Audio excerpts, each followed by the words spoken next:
Hi there. Interpretation of the book. One of the biggest errors in the church in general is the attempt to always interpret the book of Revelation by trying to fit all the prophecies to take place during their era or generation as the climax of history. The book of Revelation must be interpreted within the wider scope as a whole and also within the particular context of the passages and their subject matter. This understanding does not make the book of Revelation irrelevant to our generation or the modern church. Not at all.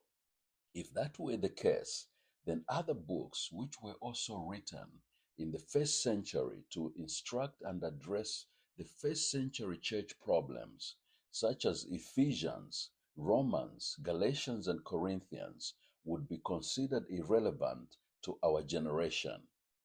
We need all of Scripture, both New and Old Testaments, for our instruction and edification.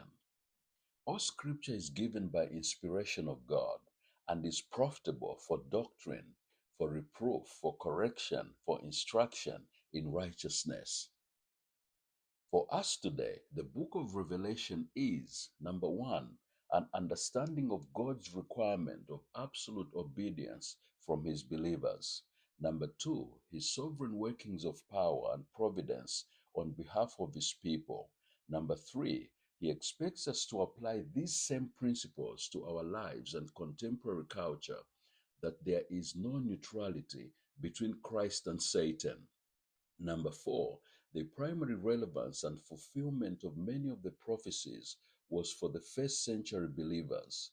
The focus of the book was on the events that were soon to take place, but also describes certain events that will mark the end of the world, that God's kingdom will ultimately prevail over evil.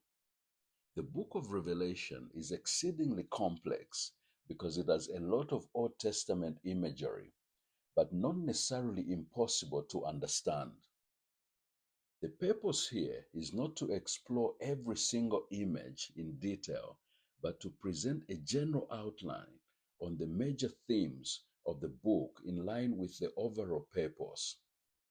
We will concentrate on our studies on four major areas, namely the beast, its mark, and the false prophet.